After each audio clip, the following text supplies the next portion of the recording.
हाय myself VK Chandra. और आज का जो हमारा टॉपिक है उस टॉपिक का नाम है पहाड़ों पर क्यों बन रहे हैं नए जोशीमठ। जोशीमठ आज की तारीख में हॉट टॉपिक है। सोशल मीडिया हो या न्यूज चैनल हो, जहां भी बात करें तो जोशीमठ की ही बात होती है। तो आखिर क्यों जोशीमठ की इतनी बात हो रही है? क्योंकि कुछ लोगों को पता होगा और कुछ लोगों को शायद नहीं पता होगा। जिन लोगों ने हमारा पुराना पिछला वीडियो जो देखा होगा, उस वीडियो के अंदर हमने बात की है कि जोशीमठ में प्रॉब्लम क्या है। जोशीमठ एक हिल स्टेशन है और वहाँ की जो सारा जो लैंड है वो एक तरह से नीचे की तरफ खिसक रहा है और वहाँ पे कुछ जो लोग हैं उनको वहाँ से शिफ्ट किया जा रहा है। और ये भी अंदाजा लगाया जा रहा है कि जोशीमठ आने वाले समय में शायद रह पाएगा या नहीं रह पाएगा। बहुत आबादी वहाँ पे रहती है और उस आबादी में से आधे से ज़्यादा लोगों को वहाँ से शिफ्ट किया जा रहा है, क्योंकि जो वो जोशीमठ का पूरा एरिया वो नीचे निकल रहा है। जोशीमठ की जहाँ तक मैं बात करूँ तो जोशीमठ एक मलबे के ढेर के ऊपर जनरली बसा हुआ है। और केवल जोशीमठ ही नहीं, उत्तराखंड और हिमालय वाला जो एरिया है, ये हिमालय वाला जो एरिया है ये बेबी रॉक्स है। बेबी रॉक्स का मतलब यह है कि अभी भी इन रॉक्स के ऊपर मूवमेंट हो रही है। और वैसे जो चमोली वाला जो एरिया है ये जोन 5 में आता है भूकंप के लिहाज से, और महीने में एक बार छोटा मोटा भूकंप आना कोई बड़ी बात नहीं है।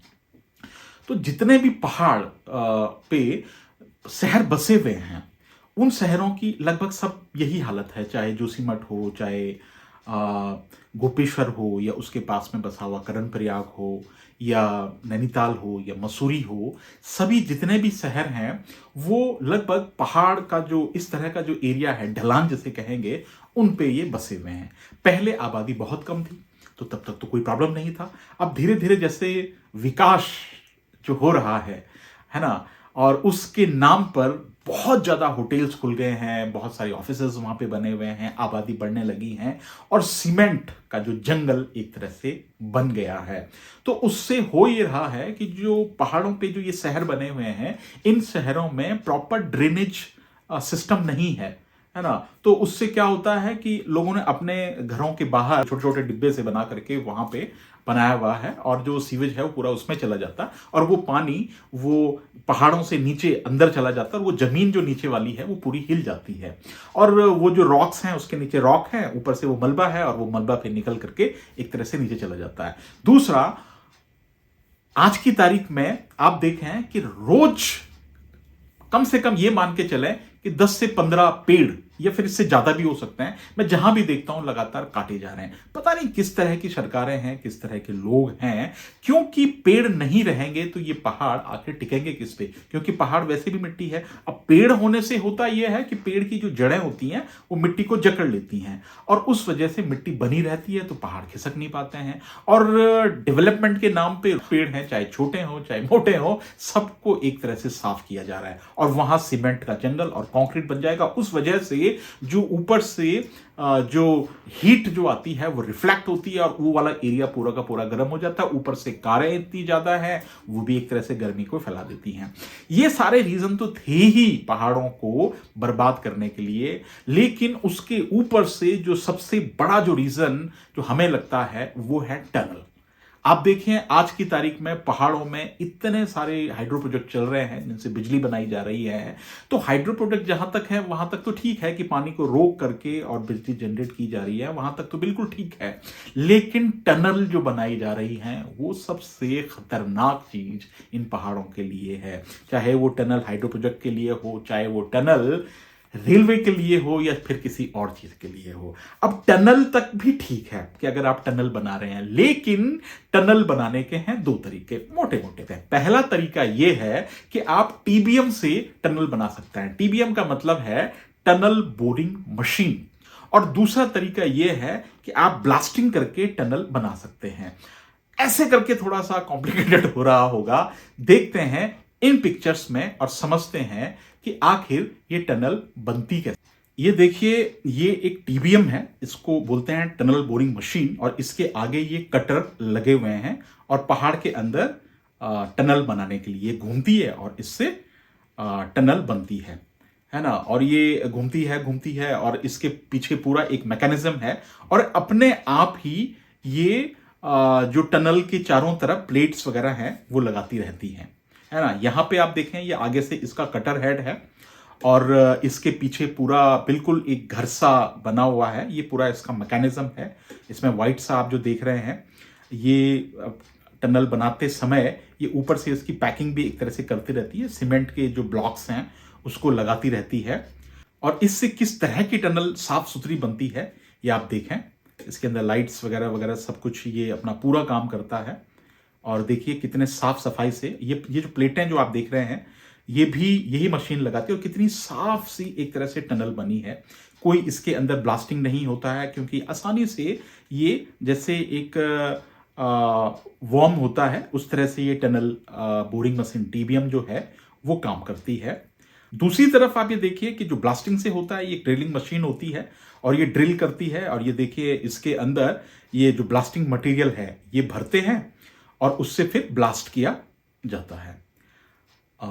ये देखिए ये ड्रिल मशीन जो है ये कर रही है और उसके बाद में ये ब्लास्टिंग मटेरियल इसमें लगा रहे हैं और उसमें फिर इसको ब्लास्ट किया एक तरह से जाएगा और ये जो ब्लास्ट से जो लहरें हैं ये पूरे पहाड़ पे और पूरे एरिया पे फैल जाती हैं और यही पूरे पहाड़ को एक तरह से हिलाती हैं।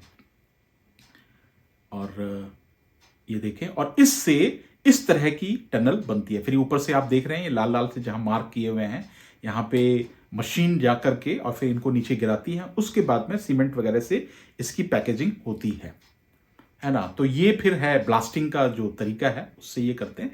ऐसा नहीं है कि सब जगह पे इसी तरह से होता है, जहां इसको भी बनाया जाता है ब्लास्टिंग भी किया जाता है लेकिन साथ ही साथ उसका एक सिस्टम होता है प्रॉपरली कि चारों तरह से साथ साथ सीमेंट भी लग रहा है जैसे यहाँ पे ये कर रहे हैं और फिर ये ब्लास्टिंग मटेरियल लगा के और एक तरह से रीइंफोर्स भी पहाड़ को किया जा रहा है और उसके बाद में आके ये टनल बनाई जा रही है। आपने देखा कि दो तरह के तरीके हैं, एक तो टीबीएम से जो टनल बनाई जा रही है और दूसरा तरीका ये था कि ब्लास्टिंग से। अब टीबीएम से किसी तरह का कोई नुकसान नहीं होता क्योंकि टीबीएम एक तरह से वो कीड़े की तरह होती है कि काटती रहती है और साथ में वो जो वहां मटेरियल निकलता है बिल्कुल पाउडर जैसा वो एक तरह से बना देती है और पीछे से पास ऑन करती रहती है और साथ ही साथ उसके ऊपर प्लेटें लगाती रहती है और आगे बढ़ती रहती है और पूरे पहाड़ को उसे हिलाने की जरूरत नहीं होती है। दूसरी तरफ जो ब्लास्टिंग सिस्टम होता है उसके अंदर वो ड्रिल मशीन से छेद करते हैं उतने ही एरिया पे और उसके बाद में उसमें ब्लास्टिंग की जाती है। और लेकिन उनका कहना यह होता है कि ठीक है जी हम एक कंट्रोल ब्लास्ट कर रहे हैं बट उस पहाड़ हैं कच्चे और वो पहाड़ों में लहरें एक तरह से जाती हैं और वो पूरा उसको एक तरह से हिला देती हैं। अब उन्होंने क्या किया कि मेरे ख्याल से अधिकतर ये सस्ता सिस्टम है, जो ये ब्लास्टिंग वाला सिस्टम है ये सस्ता है और जो टीबीएम के तरीके से जो टनल बनाई जाती है वो महंगा सिस्टम है। अब सस्ते में काम करना है तो सस्ते के लिए अधिकतर ऐसा हमें पता नहीं है कि ये किस तरह से बना रहे हैं जहां तक, लेकिन हमारा जो अंदेशा है अधिकतर पहाड़ों में जो ब्लास्टिंग है उसके थ्रू ही ये जो टनल है वो एक तरह से बनाई जा रही हैं।